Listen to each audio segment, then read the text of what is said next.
Good morning, everybody. It is 5:16 a.m. over here in the Northeast side in good old America, who has gone through some shit. America, you have gone through some shit. You know, looking back on history and studying antiquity to all the different ages, and then modernity and post-modernity, and all the way up to today, the path of human history, at least written history of at least what we think about is 6,000 years ago and then prior, is just nothing short of amazing. And I know that we're not the only ones in this whole universe, and where our predecessors came from that even gave us the model to build from, I couldn't tell you. We all can speculate. That's where all the religions come from. And at this point, with how amazing Hollywood is at recreating stuff, you'll never know the truth, like the real truth. Because even if our father, the immortal king from way back in the Sumer days, came down, he would probably have been a giant. And if we see giants coming back, then, and actually coming back and saying, yeah, I was the first Sumerian king that ruled over this earth for 26,000 years or more, or 200,000 years, then I would probably say, okay, you're right. But if there is no actual, like, I would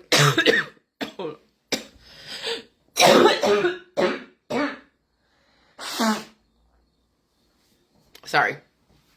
But if there is no, I don't want somebody my size looking like someone made up in Hollywood. I want to see a giant, because giants did rule this earth at one point. They were probably the gods that we worshipped for many years.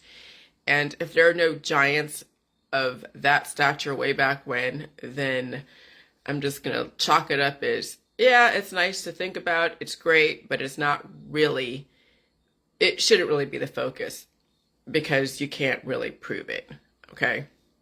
And so if you are alive, Mr. God, that was probably a giant, not somebody 6 foot tall, then please show your face. If you don't show your face or show your body coming out of the ocean like Godzilla or anything else, then I'll just leave everything to Hollywood and they can recreate the world. All right, so anyways, so you're hearing me cough because I did rustle up the demons within me. And you have to hear it. This is how it's fucking done, okay? Yesterday I was doing my typing, and I did a video when I woke up that I wrestled up another demon that I didn't realize was still needed to be dealt with. I figured I dealt with it back when I first started the JJs, and that was the UTIs, the bladder infections. And the first bladder infection was in the 90s. And so that's when I learned that you have to pee after sex. Okay. And so sometimes you learn things the hard way, but sometimes you learn things and then you end up in the hospital because you didn't know this. And let me tell you, as much as you love your parents, they don't tell you everything. And so sometimes you do have to learn the hard way. And you have to learn, and then that way, but then sometimes, I don't say sometimes. When you deal with any kind of infection with antibiotics, you're going to deal with it again later. And when it is prevalent after, like when you get a recurring infection because you use an antibiotic, that still is an opportunity for you to redirect and not use another antibiotic to then compound the issue and make the monster bigger and deeper, burrowing deeper inside your body. And that's what people don't realize, is that when you get the gift of infection, you now have a chance to redirect and finally deal with things that you wouldn't deal with the same way in a different way. Well, you would deal with the same way in a different way. And so the stronger the antibiotics are, the worse it's going to be for humans. That's just no doubt about it. The pharmaceuticals will kick your ass. They will. It'll be later. It won't be right off the bat. You'll think it's magic right off the bat, but later on, it'll kick your ass. Even the natural antibiotics will be aggressive because I used the garlic oil when I brought up my demons back in 2016, and I used garlic oil. It was great. And I thought, and I remember that because remember, guys, we were doing colloidal silver and garlic oil at the time, and which was counteractive. It was counterproductive, but we didn't know this, okay? And so finally, this yesterday, I don't know what brought up the UTI, but upon the fourth time, because the first time was in the hospital, second time was when I was taking some cranberry juice plus then the over-the-counter drugs. The third time was with the Jilly Juice crowd. Yesterday was the fourth time. That would be the last time. And so yesterday, after 3 times of dealing with it the wrong way, yesterday I dealt with it the right way, but luckily, my body was prepared for it. And it meant that when I did the Jilly Juice in the beginning, it did open up my bladder. It really did just open it up and allow a lot of the liquid and everything to come out. So every single time I was peeing in a lot more volume, and it was great. And so I knew that the Jilly Juice and or salt water at that time was doing something amazing. It was waking everything up and clearing the pipes. And so why didn't I get the bladder infection again after that time? Because I thought I dealt with it, back in the Jilly Juice time. I thought I dealt with it, but no, I really didn't. It's either, again, too much J juice at the time, but it still opened stuff up, but the infection was still in my body. And so either it was too much Jilly Juice at the time, or it was garlic oil and colloidal silver that stopped it from actually going through the process. And so then again, I revisited it yesterday, but it wasn't painful yesterday. What I did, my strategy, even with my PMDD, which was the monster, that monster came from pneumonia. That pneumonia was from something in Vietnam, and then I came over here and got it, and it was dealt with antibiotics, most likely sulfa. Found out I was allergic to sulfa. And so that sulfa was the monster. So when I took the sulfa again for a bladder infection, that's where I got the allergic reaction, landed in the hospital. And so I had PMDD ever since then, but it didn't really rear its ugly head until in my, until in my early 20s, when in 2000s, or maybe, it's like my late 20s, something like that, late 20s. And so in my late 20s, I started getting PMDD, which was then the depression, the polarity of just moods, and then bloating and all of that stuff that happened 2 weeks before my period. And then what I would do during that time is I would eat a bunch of food and I would sleep. Eat a bunch of food, sleep, have the constipation, the poops, and all that stuff. And so it was just a miserable time, at least 2 weeks out of the month. And so that was how I dealt with it. I did try to do the Yaz. I tried to do all these different, herbal remedies and take in birth control, which is the same thing as Yaz. Doing the progesterone cream to try to counteract the estrogen or something. And I was fucking myself up with the pharmaceuticals, with the natural remedies, Chinese herbs. And then it was just then I was like, you know what, screw it. And I did try the antidepressants because I went to Kaiser, and Kaiser's like, oh yeah, we'll just put you on Prozac. And I did Prozac for a month, and I'm like, I am not going to be a zombie in this world. There's no freaking way. I would rather feel what I have to feel for 2 weeks out of the month, feeling great and feeling euphoric, feel like I can conquer the world, and then feel like everything sucks and the world is horrible and just be away, tucked away in my house for like 2 weeks, okay? And skip all the different events, which it pissed off a lot of people when I didn't go to family functions or all this stuff because I was home nursing myself. And so I was fine with that, but that obviously is not going to work over time. I mean, you're in a society where everyone's like, you got to be cured, you got to be productive, you got to be this, you got to be that. And so then eventually I had to find a different way to deal with stuff. So yesterday was finally my chance. Oh my God, I'm so thankful. My chance to finally deal with the monster again, which was that bladder infection. And I was just peeing. And I went to sleep. I knew that I knew when I was working on my computer, and I knew that I didn't know, but yesterday or the day before, when I smelled ammonia on my underwear, I'm like, oh, I smelled this before, but it was before I got the COVID plus the other co-infection of the pneumonia. And so I'm like, okay, crap, I hope I don't get some debilitating disease. But it is a sign of infection. And so then it was just sure enough yesterday, I was typing around 10 o'clock and I'm just having to get up and go and pee. But it wasn't a burning sensation. It didn't hurt. I had pee come out. I have enough weight on my body that I have enough water and electrolytes in me to then, if I didn't drink, if I wasn't drinking a bunch of water, because I wasn't going to drink like, gallons and gallons and gallons of water. I was drinking glasses of water because every time I would pee, I'm just like, oh yeah, another indicator was the dry lips the day before.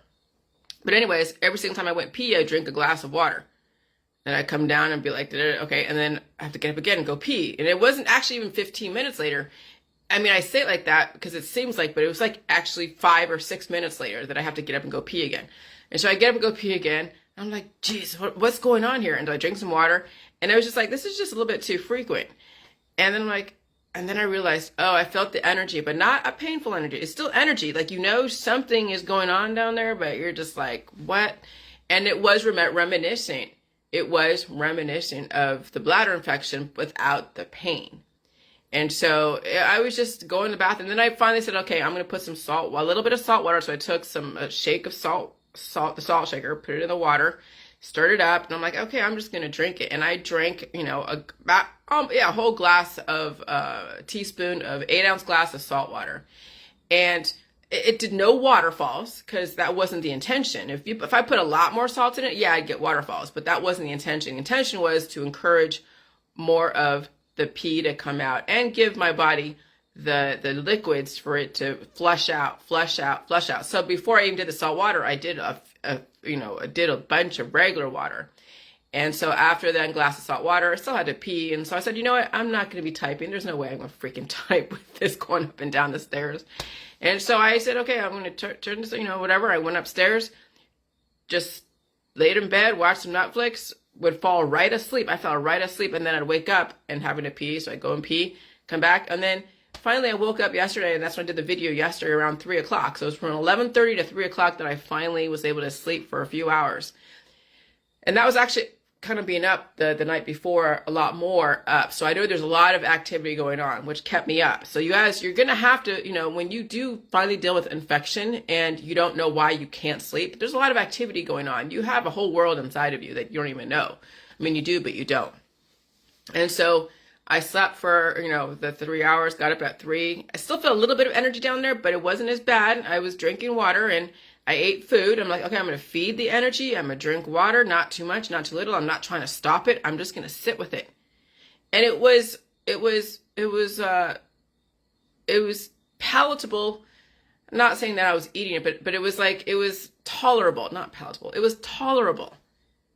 It wasn't like I was trying to look for the drugs. See, when someone allows things to get that bad, they're looking for the drugs. They're looking for the remedies. They're looking for the strong antibiotics. Remember, the stronger the antibiotic, the worse it's going to be later on. And so, yeah, the first time when you deal with, when you deal with your predisposed issues and you first start the J juice, you're going to be looking for drugs. But what I would recommend if you want to wean yourself off the drugs is take a lesser version of it. So if you did before something over the counter that was an antibiotic, then maybe try a very slight version of a natural remedy. And then when it happens again, because it's going to, very slight version, or even go to J juice. I'm not trying to recommend any antibiotics, but I understand how painful shit is. And especially down there, whether it's a yeast infection or UTIs, that's probably the worst pain ever. Okay, the worst pain ever. And so that is a gradual weaning off the antibiotics industry. That's a gradual thing.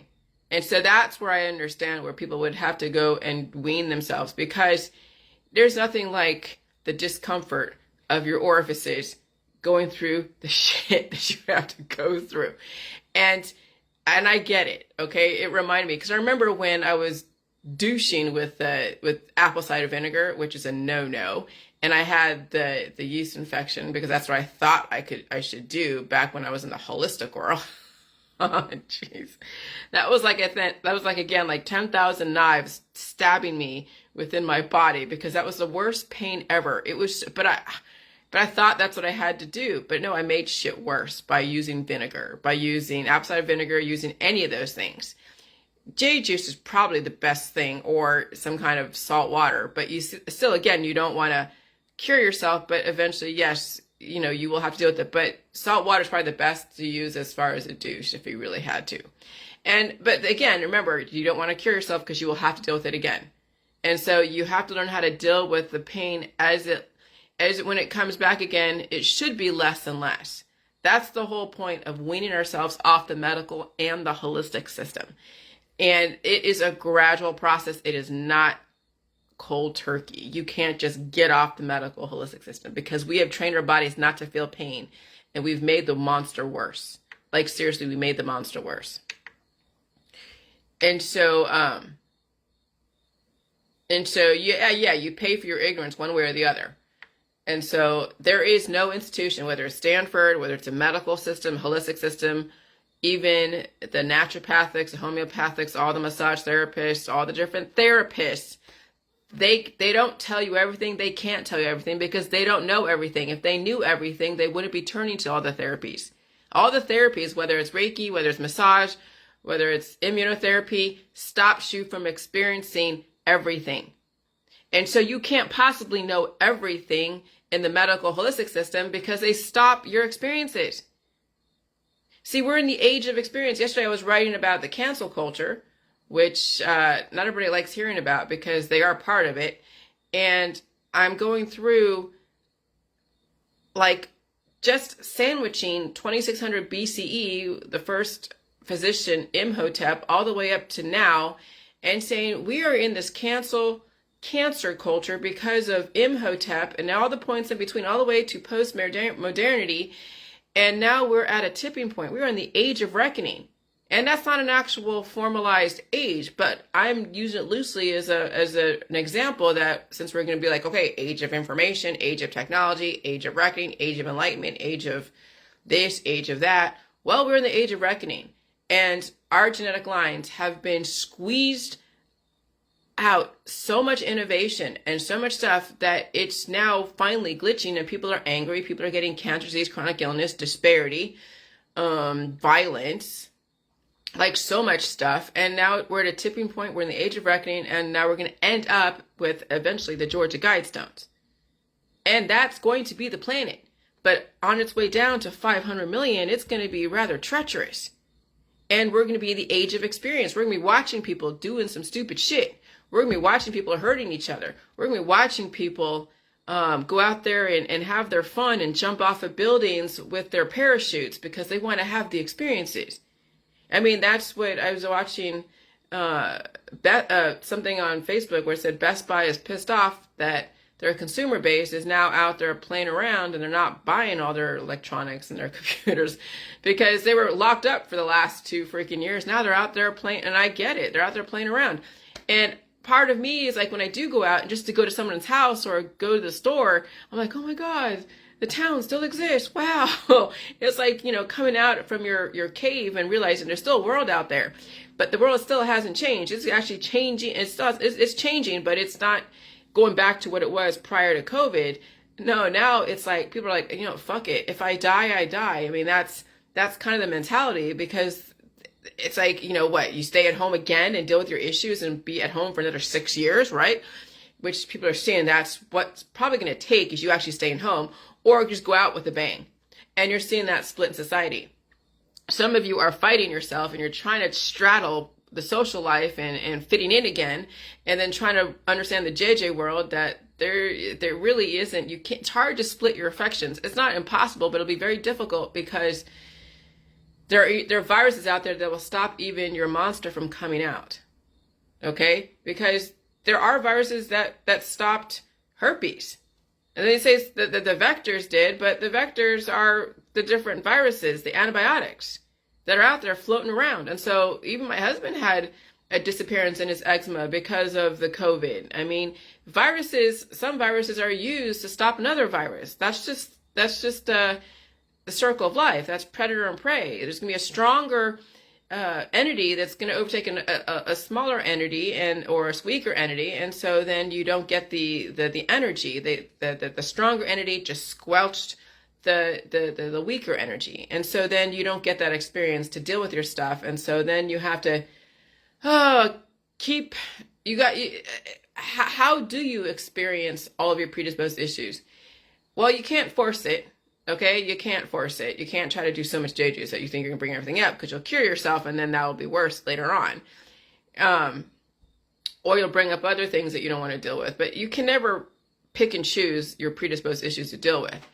And so it's a layer by layer process. And the indicators that you're doing it correctly is when you go out there, or your body is online doing it correctly. It's when you go out there and you hang out with people and then you realize you don't want to because you're feeling sick every time you come home.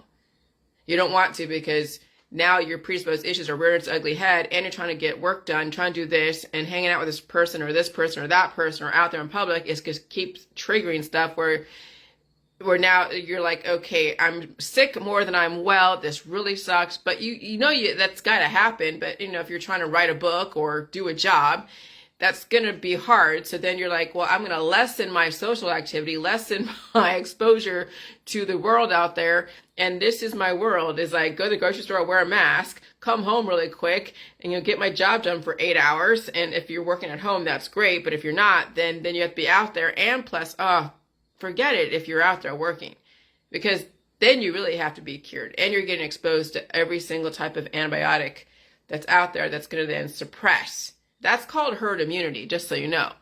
Okay, herd immunity is when everyone is exposed to each other and each other's proteins act like a therapy that will stop the energy. And so really, when you're home on your own with a little bit of exposure to the world and it brings up stuff and then you come home and deal with it, that's the best. Because you are in a homogenized environment that's allowed to have some kind of homeostasis. But when you go outside or somebody comes into your world, like my husband once a week, that brings up the demons. And the same thing with my dog. If she was out there with a bunch of animals, either those animals would just, I don't know. Well, if she's out there with a bunch of animals, they would, on a daily basis, bring up a bunch of stuff, and then also cure her at the same time, because then she'd have that herd immunity. But since that's not the world that we live in, she doesn't hang out with other animals. Then she gets that period of homeostasis where everything is okay and things are able to just level out for a minute, and then some new entity comes in and rustles up the predisposed issues. She feels her stuff, which she needs to. That's the energy to allow her to evolve to get to the next level. And so it is a gradual process, especially if you have tumors inside of you, if you have scar tissue, if you have just the antibiotics monster, your defense system that was allowed to get so big because of your practices, and it's a long process, because you saw exactly what I went through yet again. Okay, 6 years. And a lot of it was just emotional and it was a lot. It was just a lot, so much going on. And so I dodged the bladder cancer bullet, because infection is supposed to happen, but if infection treated with antibiotics will lead to cancer. Because then what you're doing is you're attacking your body, and your body's building a defense system, which is like the B cell memories, which is okay if they're allowed to mature, but we don't allow these B cell memories, these immature B cells, to mature, so they turn into cancer and lymphoma and whatever.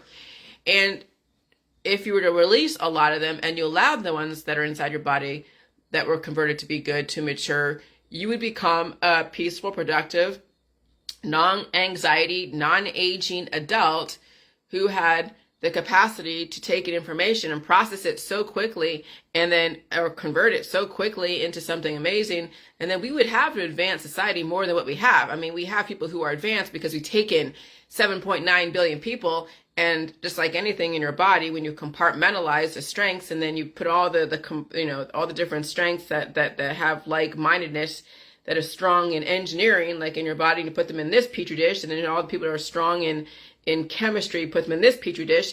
And so then when you put them all together and they go and figure out and innovate and become even, more advanced, then you're taking the outcome, the actual product, the outcome, the product of that evolution. And then that gets put out there in the community, used as a machine, as a company, as an innovation.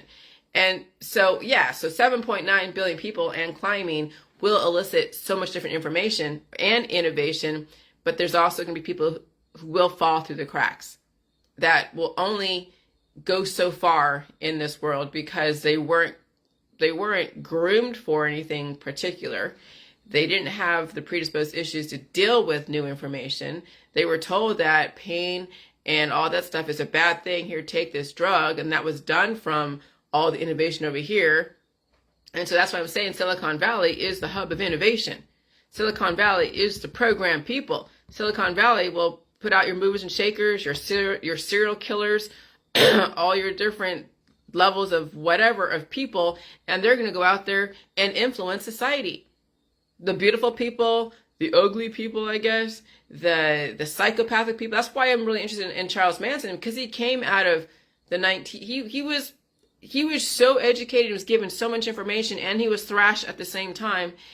And you wonder, he's not just some dude from the woods, like Appalachia, and then had all this knowledge about the government and people and their place in society.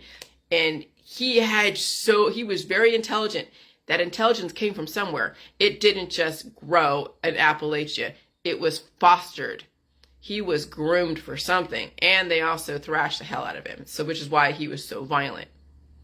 Okay, and he had no filler words. Well, he did have a few of them, but so then you have to realize that there's a lot of programming centers in the world, and some of them are in the military, some of them are in places you would not, and there's places you wouldn't expect, and there are agents that work in these type of things, you know.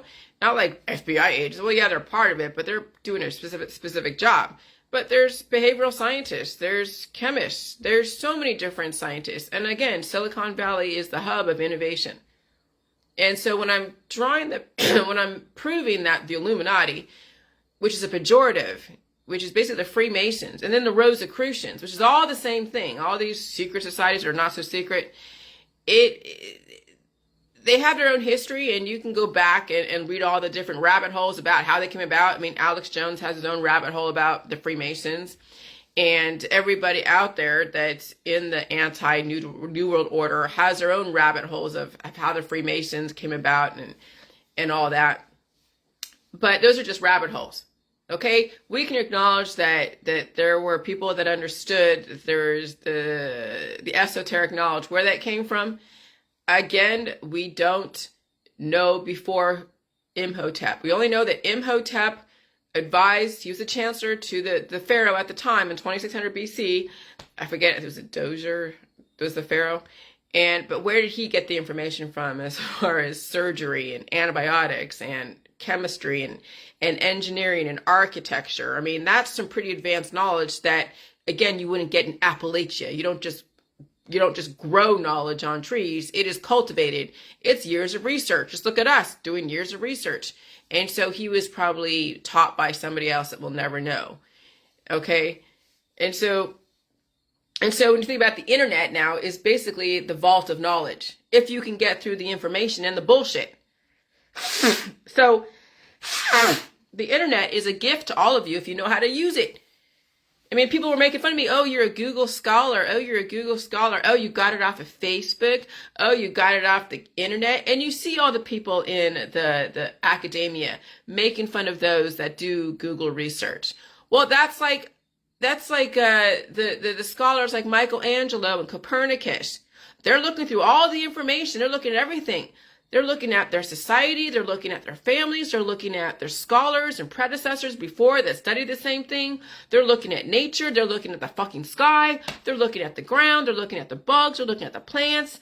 They leave no stone unturned.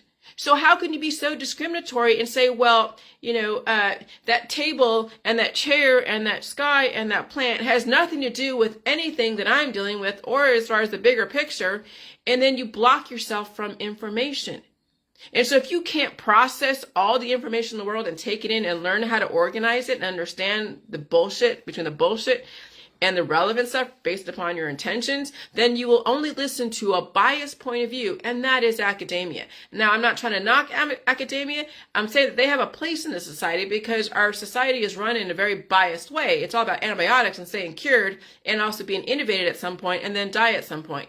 Well, okay, that's one platform, that's one belief system, that's very relevant. People lived by that and died by that for many, many fucking years. And then there's also the other side of the arguments out there. There's also the negative side. If you want to call that the plus side because you like that kind of mentality and that lifestyle, fine. We'll call it the plus side. I call it the negative side, but it's all relative to perspective. And so then you must understand the other arguments. You must understand the negative side relative to your perspective, okay, or the positive side. And so then you become a well-rounded person that's actually making a choice, not being manipulated into a manufactured consent. Okay? And that's the whole point of the JJ world, is that now finally you are able to absorb the world and process it and differentiate between programming and biases and then objectivity. And some people don't understand the difference between subjectivity and objectivity because they're so subjective. When I was in California, I thought that was the center of the universe. I thought that was, California is the center of the universe. Even though it's funny, one of my old boyfriends, he was postdoc at the pharmaceutical school at UCSF. And he said, yeah, San Francisco is the center of the universe. And I'm like, okay, really? And then I come to realize later on that, yeah, because Rosicrucians, 1940s, when Stanford Engineering School made their mark, and the dean at that time was saying, yeah, it's about entrepreneurship, engineering, bioengineering, cultivating, and again, developing thought processes, developing revolutions. Okay, revolutions is exactly what it is. What's a revolution? It's doing the same thing over again. When you allow a revolution is when you're changing from Democrat to Republican, and one is used to be on top, the other one is now on top, and then later on it switches. That's revolution. When everything switches, first it's the bourgeois, then it's the proletariat. The next time it's the proletariat, then it's the bourgeois. And those are the constant revolutions. It's like a bicycle, keep reinventing the wheel. The wheels just keep turning. And where's the evolution? Well, stuff has to change, yes. So you can still have a revolution and evolution. That's why evolution's in revolution, because you can still evolve in a revolution. Wow. See, that's another thing. That's why these words are so important to understand. And so when someone yesterday was asking me, well, not asking me, but asking the writers group, how do you become a really good writer? And I'm not saying I'm a good writer. I'm getting better, because my mind is getting clear, and I'm now narrowing my focus and bringing all the like points together and making the connections.